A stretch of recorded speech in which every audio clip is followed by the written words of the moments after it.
அன்புள்ள சகோதர சகோதரிகளே, உங்களுக்கு ஒரு நற்செய்தி. நாம் வரவிருக்கும் 2025 ஆண்டு ஜனவரி 1 365 நாட்களுக்கும் 365 தலைப்புகளின் கீழ் வேத வசனங்களை வாசித்து பகிர இருக்கிறோம். நீங்கள் இதை அனுதினமும் கேட்டு தியானித்து ஆசீர்வாதத்தை பெற்றுக்கொள்ளுமாறு கேட்டுக்கொள்கிறோம்.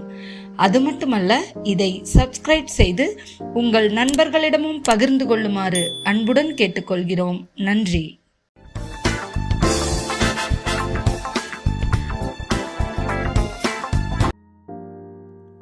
இன்று நாள் 106. தலைப்பு பரிவு. எபிரேயர் 2:17-18.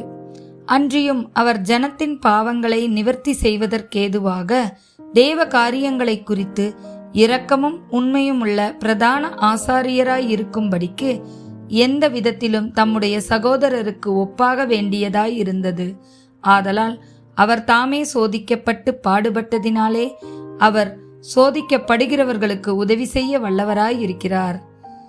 யோவான் 8:2-11 வரை.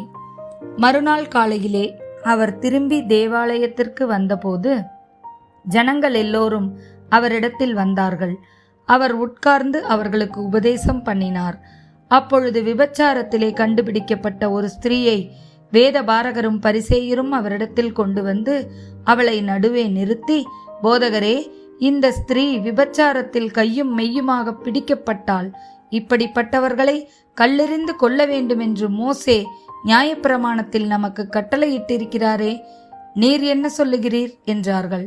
அவர் மேல் குற்றம் சுமத்துவதற்கான காரணம் உண்டாகும் பொருட்டு அவரை சோதிக்கும்படி இப்படி சொன்னார்கள். இயேசுவோ குனிந்து விரலினால் தரையிலே எழுதினார்.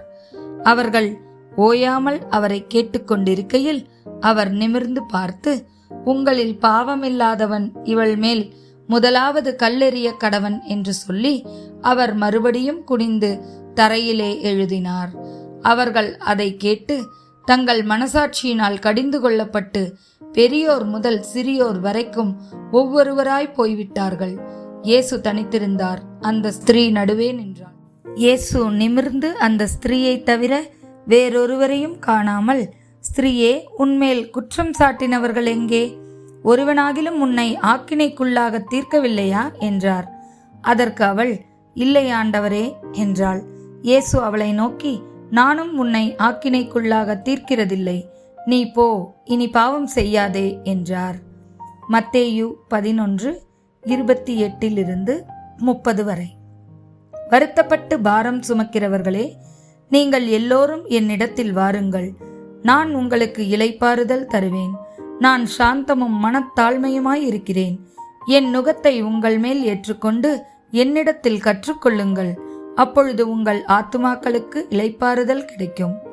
என் நுகம் மெதுவாயும் என் சுமை லகுவாயும் இருக்கிறது என்றார். 2 கொரிந்தியர் 1:3-5 வரை. நமது கர்த்தராகிய இயேசு கிறிஸ்துவின் பிதாவாகிய தேவனும் இரக்கங்களின் பிதாவும் சகலவிதமான ஆறுதலின் தேவனுமாய் இருக்கிறவருக்கு ஸ்தோத்திரம். தேவனால் எங்களுக்கு அருளப்படுகிற ஆறுதலினாலே எந்த உபத்திரவத்திலாகிலும் அகப்படுகிறவர்களுக்கு நாங்கள் ஆறுதல் செய்ய திராணியுள்ளவர்களாகும்படி எங்களுக்கு வரும் சகல உபத்திரவங்களிலேயும் அவரே எங்களுக்கு ஆறுதல் செய்கிறவர். எப்படியெனில், கிறிஸ்துவனுடைய பாடுகள் எங்களிடத்தில் பெருகுகிறது போல கிறிஸ்துவினாலே எங்களுக்கு ஆறுதலும் பெருகுகிறது. ஆமேன்.